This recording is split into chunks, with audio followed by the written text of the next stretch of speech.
వందే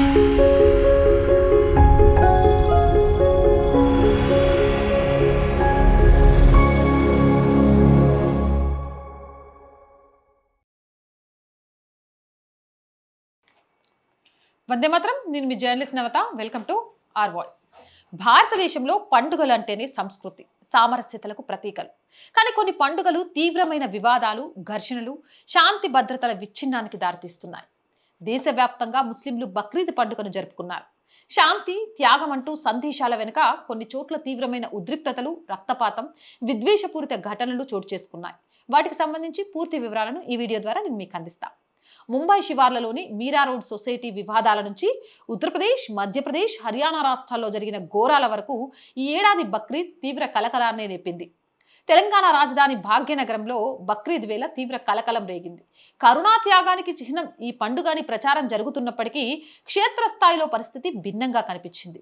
మే 27న హైదరాబాద్లోని ముషీరాబాద్ పరిధిలో ఒక నివాస ప్రాంతంలో జంతు బలుల అనంతరం రక్తమంతా వీధుల్లోకి చేరింది. రోడ్లపై రక్తం ఏరులై పారుతున్న దృశ్యాలు సామాజిక మాధ్యమాల్లో వైరల్గా మారటంతో స్థానిక హిందువుల నుంచి తీవ్ర ఆగ్రహం వ్యక్తమైంది. ఇది కేవలం పరిశుభ్రతా లోపం మాత్రమే కాదని, ముస్లింలు మెజారిటీగా మారితే పరిస్థితి ఎలా ఉంటుంది, తమ ఆధిపత్యాన్ని ప్రదర్శించడానికి ఉద్దేశపూర్వకంగా చేసిన తిక్క చర్య అని స్థానికులు మండిపడ్డారు. ఇక మధ్యప్రదేశ్లోని 2 ప్రముఖ నగరాల్లో బక్రీద్ నాడు మత సామరస్యాన్ని దెబ్బతీసే కుట్రలు జరిగాయి.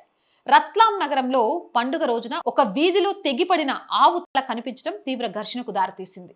హిందూ సమాజం అత్యంత పవిత్రంగా పూజించే గోవును ఈ విధంగా వధించడం వెనుక శాంతిని భగ్నం చేసే కుట్ర దాగి ఉందని హిందూ హక్కుల సంస్థలు ఆరోపించాయి. హిందుత్వవాదులు పెద్ద ఎత్తున రోడ్లపై బైఠాయించి రాస్తారోకో నిర్వహించారు.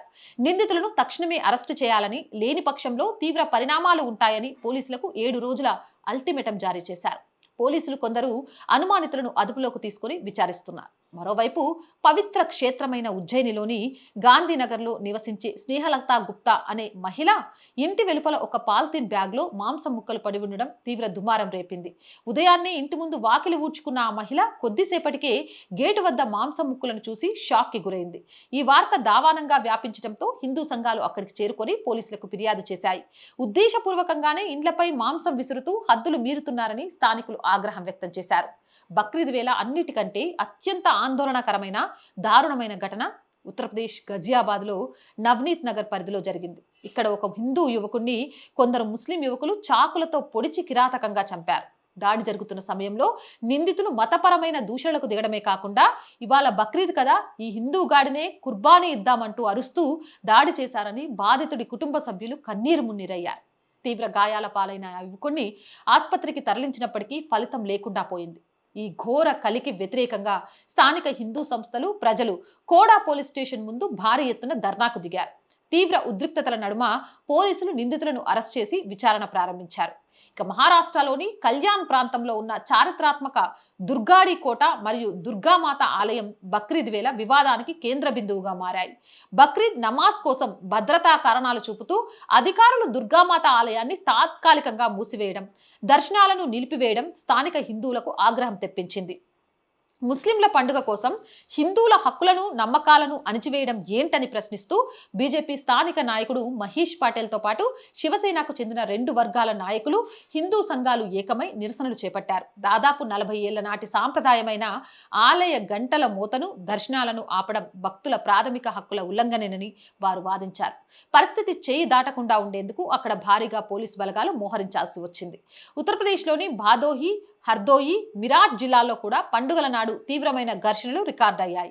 ఇస్లామిక్ షరియా చట్టాలపై మసీదు వెలుపల ప్రశ్నలు అడిగినందుకు ఇతేంకాబ్ అలాం అనే 34 ఏళ్ల ముస్లిం యువకుడిపై అతని సొంత మతానికి చెందిన 25 నుంచి 30 మంది గుంపు కర్రలు, ఇనుపరాడ్లతో విచక్షణారహితంగా దాడి చేశారు. మసీదు హఫీజ్ సైగ చేయడంతోనే ఈ దాడి జరిగినట్టు పోలీసులు పేర్కొన్నారు. హర్దోయిలో పొలం వద్ద దాడి జరిగింది. సంజయ్ రాథోర్ అనే హిందూ వ్యక్తి తన పొలంలో పనిచేస్తుండగా స్థానిక గ్రామ సర్పంచ్ షరీఫ్ సిద్దకి అతని బంధువులు కలిసి పదునైన ఆయుధాలతో దాడి చేసి ప్రాణాపాయ స్థితిలో వదిలేసి వెళ్లారు.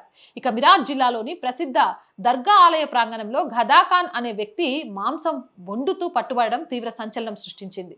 హిందూ సంఘాలు తీవ్ర నిరసన వ్యక్తం చేశారు. దీనికి సంబంధించి నిందితుడిని పోలీసులు అదుపులోకి తీసుకుని మాంసాన్ని స్వాధీనం చేసుకున్నారు. గతంలోనూ మతపరమైన ఘర్షణలతో వార్తల్లో నిలిచిన హర్యానాలోని నూహ్ జిల్లాలో బక్రీద్ నమాజ్ ముగిసిన వెంటనే 2 గ్రామాల్లో అంతర్గత కక్షలు భగ్గుమన్నాయి. నిజాంపూర్ పంచాయతీ ఎన్నికల పాత కక్ష నేపథ్యంలో 2 ముస్లిం వర్గాలు రాళ్లు, కర్రలు, గొడ్డలతో దాడి చేసుకున్నాయి. ఈ ఘటనలో 6 గాయపడ్డారు. సింగార్ గ్రామంలో కూడా పాత కక్షల కారణంగానే 2 గ్రూపుల మధ్య ఘర్షణ జరిగి మరో 6 గాయపడ్డారు. మొత్తంగా నూహు పరిధిలో జరిగిన ఈ 2 ఘర్షణల్లో 12 మంది తీవ్రంగా గాయపడగా ఒకరి పరిస్థితి విషమంగా ఉంది. ప్రస్తుతం అక్కడ భారీ పోలీసు బందోబస్తు ఏర్పాటు చేశారు. పండుగలు అనేవి సమాజంలో శాంతిని పెంపొందించడానికి ఉపయోగపడాలి, కానీ ఇలాంటి శాంతి భద్రతల సమస్యలకు కారణం కాకూడదు. 2026 బక్రీద్ సందర్భంగా వెలుగు చూసిన ఈ ఘటనలు దేశంలోని కొన్ని ప్రాంతాల్లో మతపరమైన అసహనం ఏ స్థాయికి చేరిందో స్పష్టం చేస్తున్నాయి. చట్టాన్ని చేతుల్లోకి తీసుకునే ఇలాంటి ఉన్మాద చర్యలను మరియు ఉద్దేశపూర్వక ఉద్రిక్తతలను అణచివేయడానికి పోలీసులు, ప్రభుత్వం మరింత కఠినంగా వ్యవహరించాల్సిన అవసరం ఎంతైనా ఉంది. అవునంటారా, కాదంటారా? మీ అభిప్రాయం కామెంట్ చేయండి. జై హింద్, జై భారత్. అండ్ మోర్ వీడియోస్ కోసం R group of channels, R voice, R political, R Sanskriti channels ని వెంటనే సబ్స్క్రైబ్ చేయండి.